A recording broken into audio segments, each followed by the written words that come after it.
जय हिंद दोस्तों, discovery NCC की पूरी टीम एक बार फिर से आपका हार्दिक स्वागत करती है, हार्दिक अभिनंदन करती है।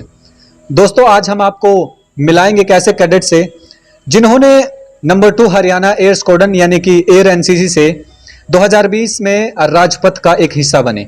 जी हां दोस्तों, आज हम आपको ऐसी शख्सियत से मिलाने की कोशिश करेंगे, उनसे बात करने की कोशिश करेंगे जिन्होंने राजपथ पर 2020 में परेड की थी। तो दोस्तों, मिलिए हरविंदर सिंह जी से। हाँ जी, कैडेट हरविंदर सिंह जी, अपने बारे में थोड़ा बताएं। जय हिंद दोस्तों, माई सेल्फ हरविंदर सिंह।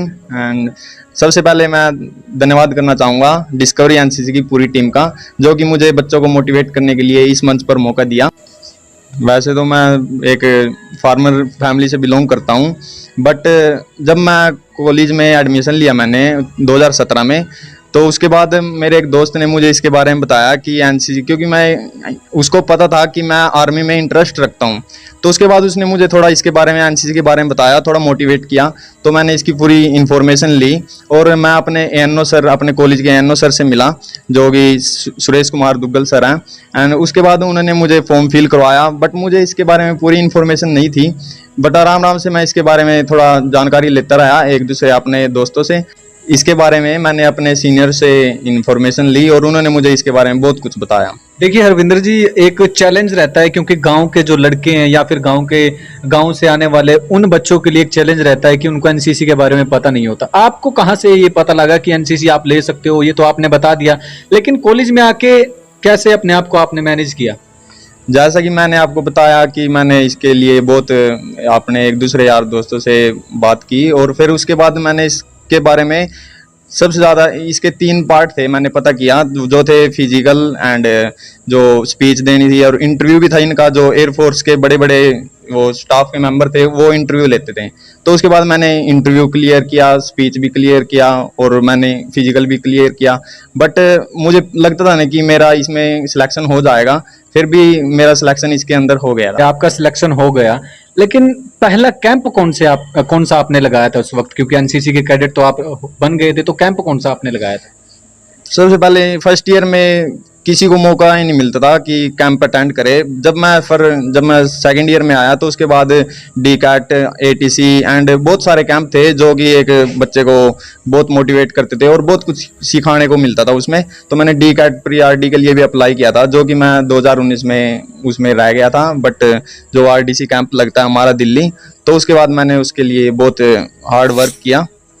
तो देखिए हरविंदर जी, एक ये बात रहती है कि कोई गांव से लड़का आया है, वो एनसीसी ज्वाइन करता है, तो उसको एक कैंप में मेरे हिसाब से 10-15 दिन का तो कैंप होता है, लेकिन 1 हफ्ते का भी होता है कोई सा कैंप। तो लेकिन उस कैंप में जाने के बाद आपको अपनी फैमिली की, बैकग्राउंड की कुछ यादें आई, या फिर आपको ये मन था कि मुझे एनसीसी में कुछ करके दिखाना है कैंप में ही?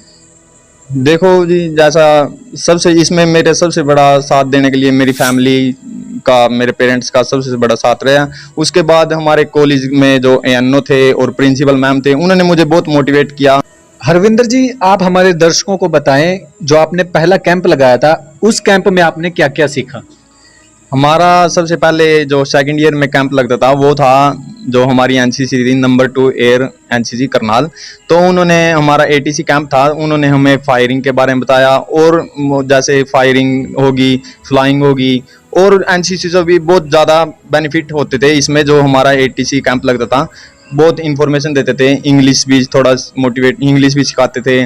दूसरा एसएसबी के बारे में भी इसमें थोड़ा जो हमें मोटिवेट करते थे, और हमें बहुत कुछ सिखाते थे इसमें।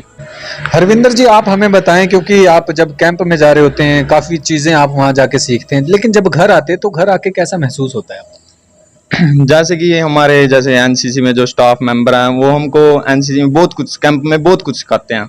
उसके बाद जब हम घर वापस आते हैं तो घर वाले भी हमें थोड़ा नोटिस करते हैं कि बच्चे के अंदर डेवलपमेंट हो गया है। 10 दिन का जब जो कैंप होता है, उसके बाद जैसे सुबह जल्दी उठना और एक्सरसाइज करना और कुछ भी जैसे जो हमें सिखाते हैं, घर वालों को फील होता है कि हाँ, कुछ तो अच्छा सीख के आते ही हैं कैंप। आपकी एक लंबी जर्नी रही है राजपथ की, तो सबसे इंटरेस्टिंग मोमेंट आपका कौन सा था?